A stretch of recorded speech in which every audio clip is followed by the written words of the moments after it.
Okay, we should be up on YouTube now. So good morning to those who are tuning in live on YouTube. Welcome, glad to have you with us. As always, we have the chat on the side, so feel free to join the conversation there in the chat. And if you would like to join us in person on Zoom next time, let us know. We can get you the link so you can join that way as well. But we'll give everyone just a second to kind of get connected. Type good morning everyone in the chat over there so people will start the conversation. But good, I think we're up and running and ready to go.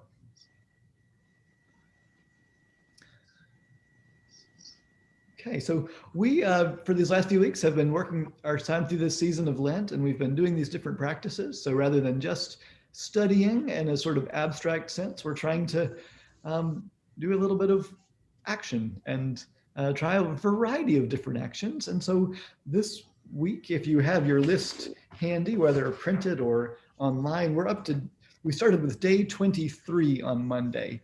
And as a reminder, Sundays don't count, so it gets a little confusing as you're going through, but we sort of skip over Sundays. So day 23 was Monday. And each week in our Bible study, we've just been talking about that, how that has gone, what that was like. Or if we weren't able to do that this week, which is totally fine, and you're in good company if you did not do everything this week or any week. But we can still think of what memories that brings up, or what ideas come to your mind. Whatever happens in the conversation is good. And so why don't we just go ahead and jump in there and look at day 23.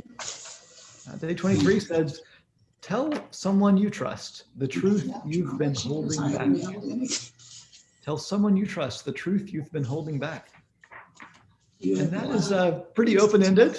Has the potential to be very personal or less personal. I mean, the truth could be, I think you're funny, all right? The truth could be whatever you want.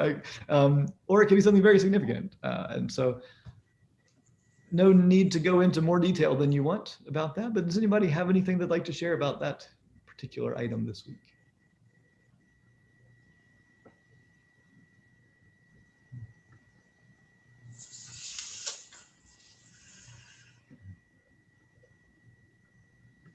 Sometimes it feels so intimidating to have somebody say, tell me the truth. Right. Yeah, that's true, actually. So I've been seeing a therapist for some years now. It's really, really helpful. And I realized, therapy can either be self-indulgent, where you kind of go and you kind of just tell somebody your problems, right? And then you put a load off of your back. Or it can be like a growth experience. And I think with any sort of growth, it can be pretty painful.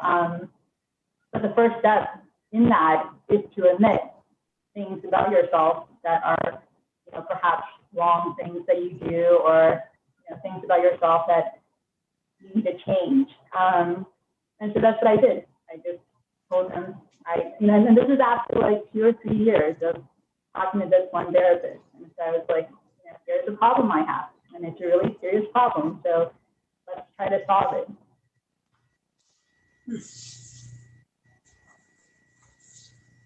And that is so hard to do. That's so intimidating. I think the truth, we all long for the truth. I think we sort of inherently desire the truth, and yet it's scary sometimes. The truth about ourselves and the truths that we would rather not share. It's a very vulnerable thing to tell all of the truth. Yeah. I'll tell the truth to you all. I haven't done much of anything this week. My house is in an uproar because I'm having some painting done and some other work around the house. That sort of absorbed everything, and it's ongoing. So I haven't paid a whole lot of attention to this. That's my truth for today. And I think that is absolutely okay. And we all have those weeks where there's just, less of this kind of thing getting done. We spend less time on our practices and less time in prayer and less time in whatever than we would wish that we could, or, the real truth of, wow, I really hope no one ever sees huge pile of dishes that's currently sitting in my kitchen overflowing onto the counter, and those kinds of things. That's part of being true and honest with one another, is learning how to admit those things that we're a little bit embarrassed by. Yes, I feel like I can relate to that for this entire year in some ways, right? The pandemic has just sort of no rules apply anymore. I think it's all just sort of up in the air. But yeah, and I appreciate you saying that, Jackie, because I think you are in good company. But whether we are all able to do these or not, and it's okay if we just speculatively talk about what this might mean, is also fine with me. Because this is not a shame-based list, right? This is a list of, I see each of these as an invitation, and there is a date attached to each of them to help us stay organized, but the invitation continues to apply whichever day we're in. On the 20th, Jack and I awakened, and I just, looked at Facebook for a minute, realized it was our youngest granddaughter's birthday. I mean, all the years, she's 25. All these years, we've remembered everything. We've sent gifts, we've done all that. Thank God for Venmo, because we could shoot her some money. But to completely forget her birthday. And Jack said, well, you don't have anybody's birthdays on the calendar. Our whole family, we got, 12 of us, but I didn't put them down. And that, as if I didn't have time, it's like, what? So I felt really, that was such a strange feeling to realize that I completely forgot it. And, there was no use pretending, because, we just did. Right. I'm guessing she did not hold a grudge about that. I'm guessing that No. Actually, we haven't talked to her. The other thing is, we've always called and sang happy birthday to her, because we've never been in the same towns ever. And we did that, but so we have yet to talk to her. Yeah. I'm sure she won't. Oh, no. And I say that knowing that, of course, she would not hold a grudge. Yeah, you know Danny. You've seen Danny. Right. I think that I sort of say that as part of that larger point, that so often when we make a small mistake or something, we get so embarrassed or ashamed or worried about it. And I think part of, telling the truth or whatever, is then discovering that people don't really care quite as much as we thought they might. And in fact, people show grace to us. And this is not the kind of slight that needs forgiveness. That feels awfully heavy for, oh no, I forgot to call, but even when we make bigger mistakes than that, I think part of telling the truth is discovering, oh, it's okay. So that discovering that grace in small ways that kind of points us to a bigger grace that God shows us. Okay, that's enough of sermonizing off of that. Do we move on to the next day? Today's to Tuesday. This one says, ask for help with something, or for a 3-minute quiet hug from someone you trust. Don't count the minutes. Right. I see Larry and Debbie laughing over there. Well, I see Val frowning, so It's really hard to ask for a hug right now. Oh, So pandemic? Well, that's Yeah. true. I ask for help. Countless times a day right now. So yeah, that was not hard for me. Might have been hard for him. I usually say, when you get a chance, could I get a glass of which water? means do it fairly quickly. I know what those words mean. It's okay.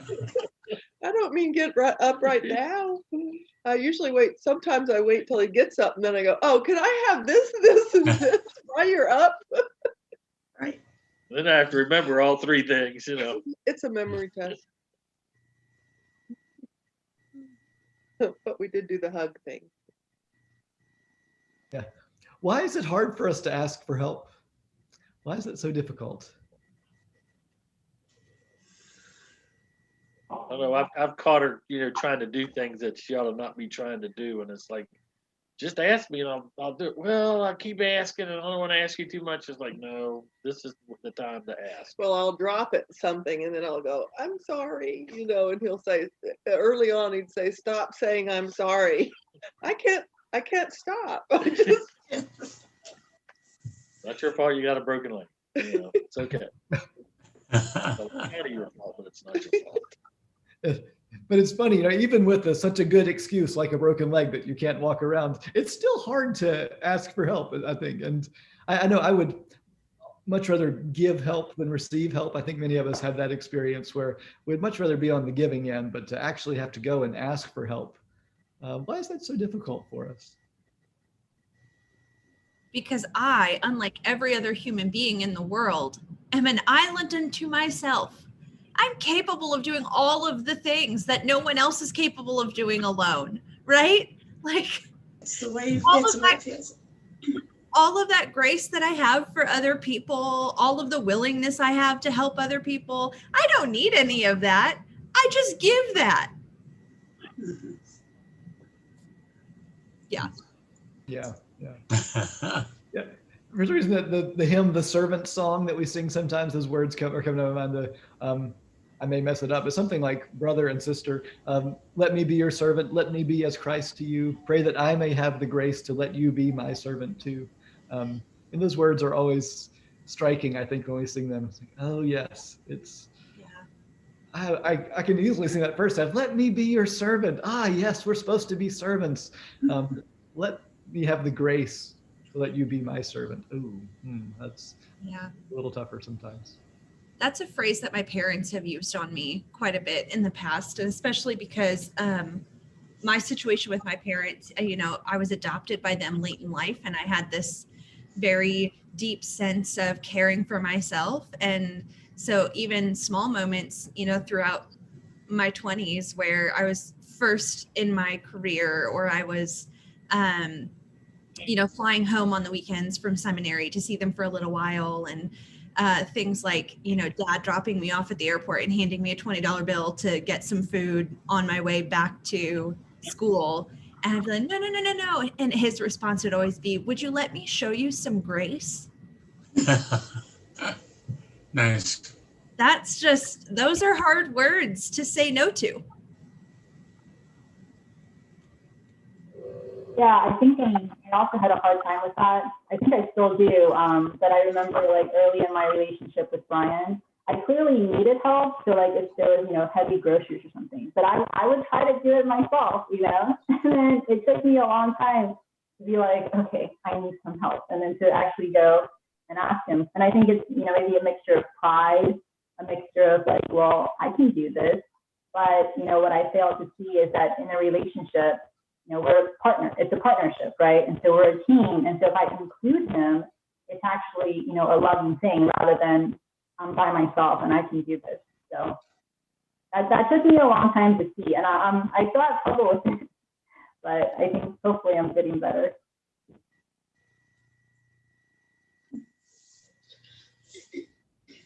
Yeah, I think that. That ding was a text message coming through. That was Betty Barker suggesting maybe human nature. It's difficult to ask and easier to give, and I think that's true. There's something universal about that. How it is human nature that we just, and I think it is that pride and that independence and trying to be self-sufficient and all of those things that make it hard for us to admit when we might need some help, and I think sometimes it takes some work on our part to see that not as a failing. Asking for help doesn't mean that I failed to do it myself and I'm a failure. Perhaps it just means that we're not made to do everything ourselves. I think there's a Mark Moore commented on YouTube that it's about feeling inadequate or feeling that we owe something in return, and that's a very human thing. To feel as if I owe someone what they have given to me. I can't ask for help because then that makes me in their debt.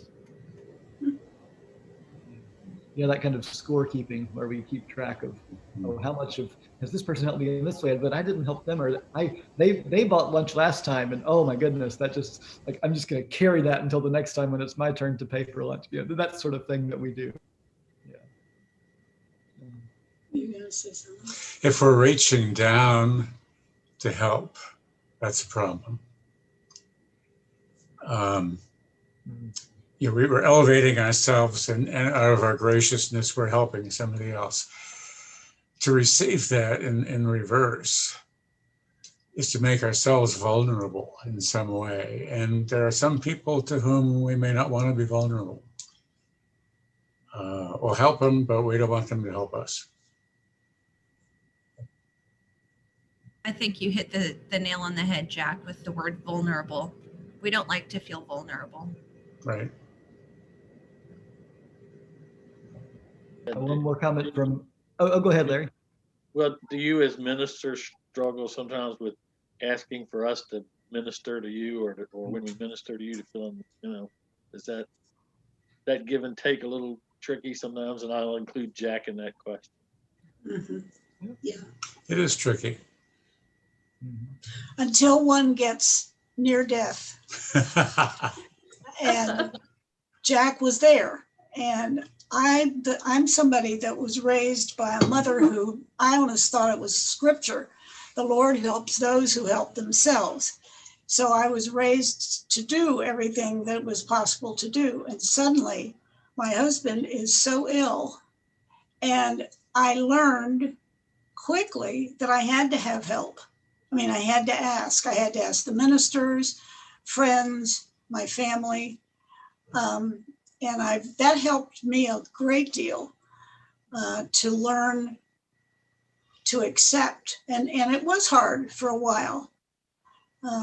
People were so wonderful bringing food, but he wasn't eating. And I would get food for 5 people and try to think, what am I going to do? And then I finally just said, okay, just take it for what it is and freeze it, or, whatever. I had whole cakes given to me, and that was lovely, except first of all, I couldn't even eat anything sweet. I was in such a state. So I froze those. And Jack actually helped eat them, which was wonderful. And he got back. But so then when I discovered that my mother had let me think, she never said it, that was scripture. I thought, where did that come from? I don't even know where that comes from. The Lord helps those who help themselves. I should look on my phone and find out. I think that is one of our favorite Bible verses that is not actually in the Bible. In that, yeah, right. But no, I think. Well, I kind of want to comment on so many things. So to Larry's question about how it's difficult for ministers, I think it is, and I imagine it's also difficult for people in nurses or therapists or other people in kind of helping professions where there's sort of a built-in asymmetry somehow, and to say, well, some of that is because of the position, but we can also internalize that as, oh, I am not the type of person I am a helper person. I'm not the kind of person who needs help. And I think that is part of our work and part of our journey to realize that, okay, it may not be appropriate in every situation for this relationship to be exactly the same in both directions, because if I'm a therapist, I have a client that comes to see me. This is a very defined role. But there is another situation where I need to be on the other end of that. And it's very important that I find ways that I can be on the receiving end of help too. So I don't come to think of myself as this person who doesn't need help. But I also wanted to say to Joanne about what you said about, and it connects back to what Debbie said too about the broken leg and how sometimes these opportunities when we're sort of forced to need help, when we just don't have a choice, those can be really important learning opportunities for us. I think this pandemic in a lot of ways for all of us has affected us all differently, but it has affected all of us. And I think all these kinds of things that happen in our lives can be a chance to re-examine the ways that we think of ourselves as above needing help, or just renegotiate our our relationship to helping and where we find ourselves in that. All right, we've been on this one for a very long time. There's one last comment from Barbara Moore again saying that blessing the other person and giving them the chance to help. That when you let someone else help you, it is a blessing to them too. So in some ways it's selfish to refuse to give them that opportunity to help. That's right. Well, should we read a few more of these and see if we make it all the way through the week?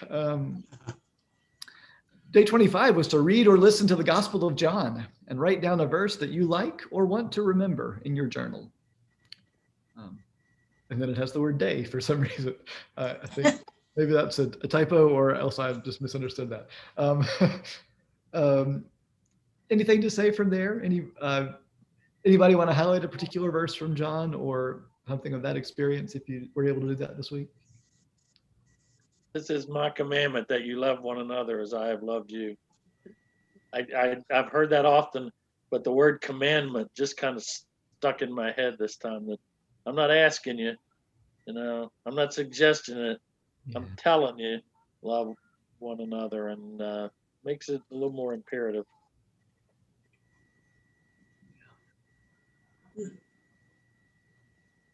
Yeah, I listened to the King James version off of YouTube on the Gospel of John. It was actually pretty well read. It was pretty engaging.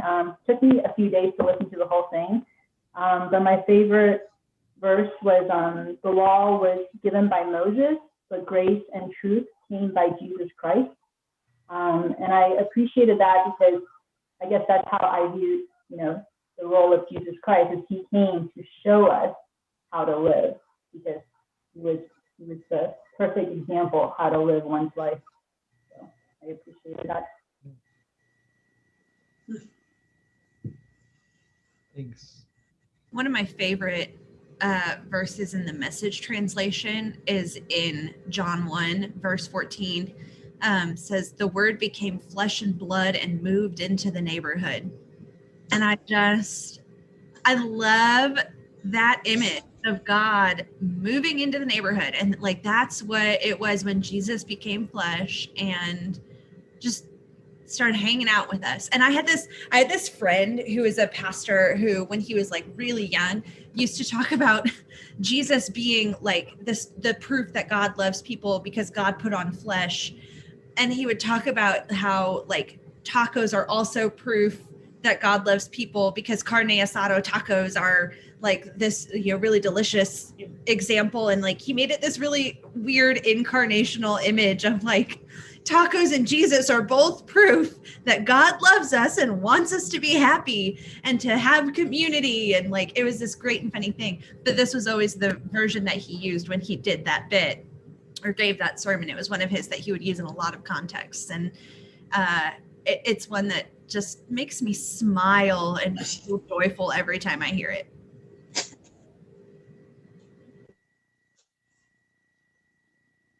You can't forget John 3:16 that we all grew up really memorizing, and one of the few passages I think that most of us can really remember outside of ministers, but I really like the beginning of John.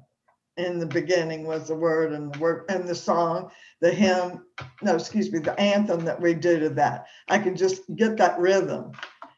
And I just love the book of John. In our, I started to say peanut butter, but our prayer Bible and Joy, PB&J Bible study, we just finished John. And now we've moved into the letters of John. So we're getting a lot of John, and I love it.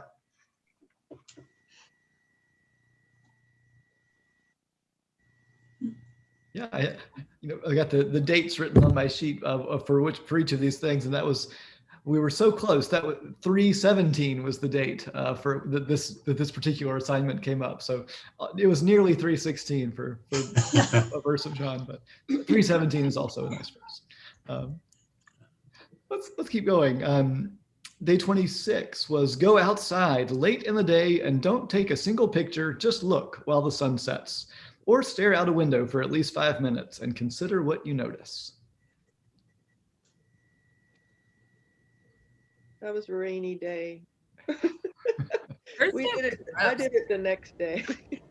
The sun we came out. skipped till the following day when the sun came out. Yeah. But you can be thankful for rainy days as well, and just kind of stare and look at the rain. And it's not as much fun as looking at the snow, but it can be done. And think about how the rain's watering everything. That's right. Yeah. The blooms, everything's blooming. And that it wasn't windy and tornado-ish around here. You know, you can be thankful for that. Like, I had the experience of looking out the window at the trees on a rainy day. And I said to Jack, I've never noticed before the shape of the branches, because when we usually see them, I see them as a whole, like all the leaves or whatever. And this was just, and I was lying on our couch in the family room, which is full of windows. And I'm looking out, seeing these trees, thinking that first, how beautiful, even just the shape was. And then I had the horror of realizing that the trees I was watching, which are very, I mean, they must be what, 50 feet more? I don't know how tall, really tall. We've lived here almost 20 years. That they're moving, and they're not just moving up here where you think of it, they're moving from right down at the ground, very close to our house. And I go, boy, I'm sorry I looked out there, because it looks like they're about to, if they go over, they're on our house.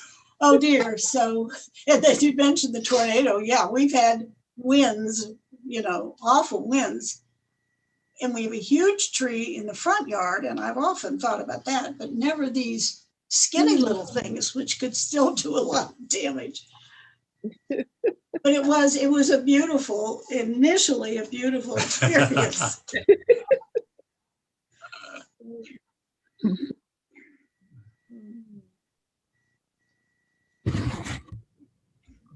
Day 27 is, oh, sorry, go ahead, Val, were you about to jump in? Oh, I was just going to say, do we want to try to plug along? Yes, day 27 is an interesting one, isn't it? It says to write a lament for injustice you or people you love have experienced, modeled on the Psalms of Lament. And then bury that piece of paper at the base of a tree or in a garden so that your grief and lament can nourish the soil of a living thing. I think the first half of that is in itself a valuable exercise to do. And then adding that last bit really, it's a very interesting exercise, isn't it? A very symbolic kind of act you can take with your hands.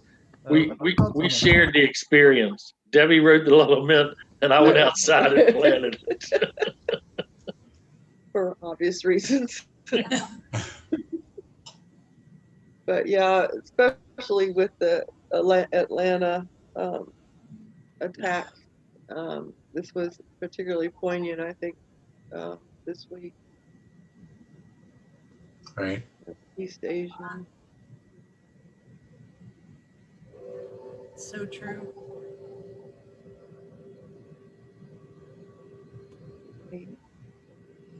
Hate crimes in general, but Right.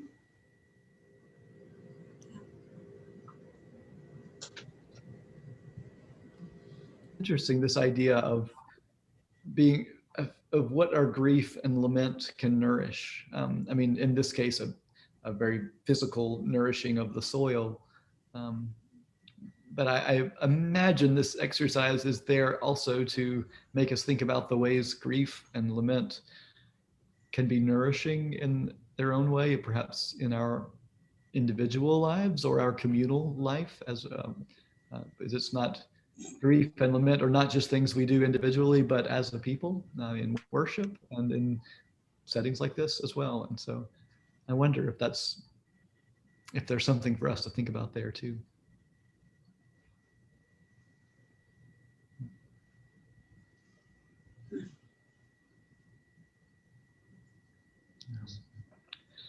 Shall we look at our last day? Shall. Day 28, sign up to be a monthly supporter of a ministry or nonprofit that you feel doesn't get enough love or attention. Even $5 a month matters. Look for a way to turn your anxieties about the world into real positive work.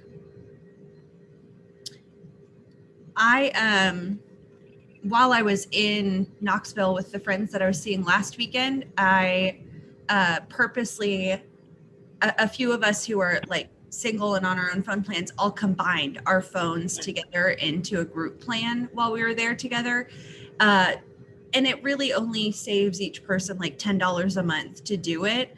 But we all decided to do that and made the commitment to donate whatever we save on our phone bill by doing that. And so I made the decision, I've for years been involved with, a huge vocal supporter of Baptist Women in Ministry. And along the way, I had made, small little donations to specific things they were doing, but actually am in the process of becoming a monthly $10 a month donor for them, because, it is one of those things that I really want to support and be dedicated to the work of. And it's just finding those little ways to save $10 on my cell phone bill, frees up that $10 to do something really good with it.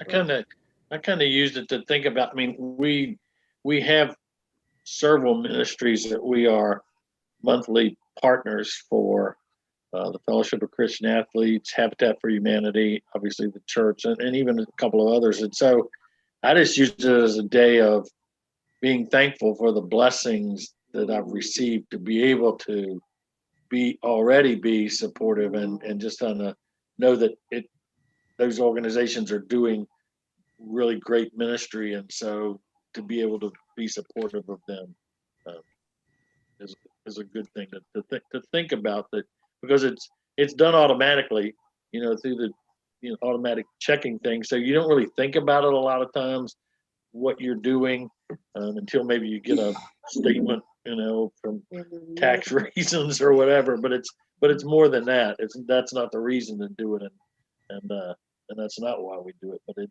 just, so it really made me think about the blessing of being able to give to others like that, in that way, if I can't help personally.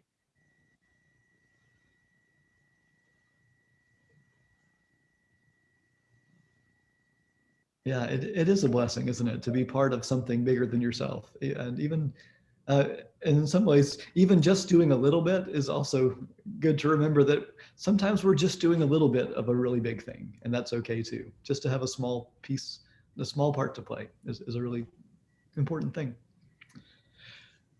All right, we're slightly over our time already, and so just looking ahead a little bit, next week is Palm Sunday, and so we'll continue our Bible study next week. The following week is Easter, and so we're not going to have our Bible study on Easter morning because we've got other things going on Easter morning, and but we will go ahead and meet the Sunday after Easter because we want to have time to discuss that last week of things and just kind of tie up our series. And rather than try to cram that in on Easter morning, we'll take Easter off and we'll meet that following Sunday to sort of tie up this time and look back on Lent once we are then beyond it into that Easter season. So, but next week is normal Bible study time for Palm Sunday.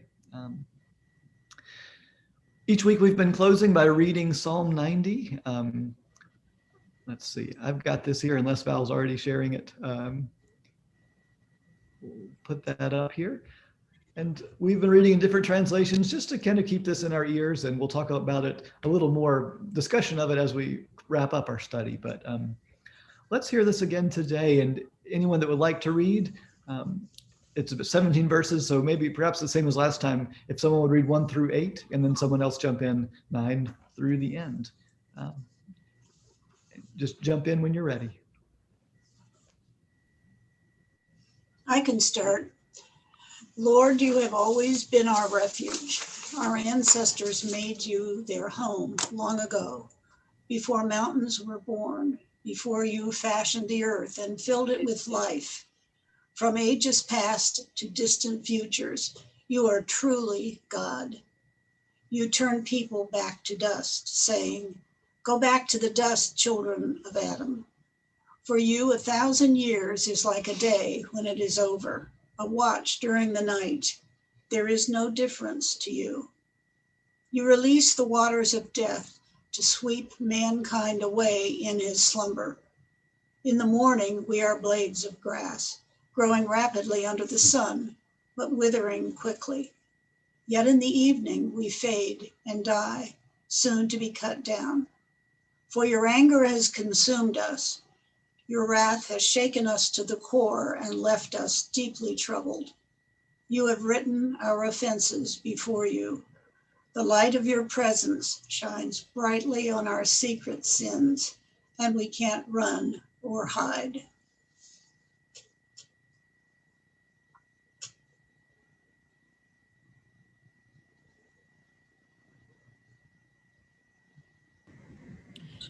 For all our days are spent beneath your wrath. Our youth gives way to old age, and then one day our years come to an end with a sigh. We may journey through life for 70 years. Some may live and breathe 80 years if we are strong. Yet our time here is only toil and trouble. Soon our days are gone and we fly away. Who can truly comprehend the power unleashed by your anger? Your wrath matches the fear that is due to you. Teach us to number our days so that we may truly live and achieve wisdom. How long will we wait here alone? Return, O Eternal One, with mercy. Rescue your servants with compassion. With every sun's rising, surprise us with your love, satisfy us with your kindness. Then we will sing with joy and celebrate every day we are alive. You have spent many days afflicting us with pain and sorrow. Now match those with years of unspent joy. Let your work of love be on display for all your servants. Let your children see your majesty. And then let the beauty and grace of the Lord our God rest upon us and bring success to all we do. Yes, bring success to all we do.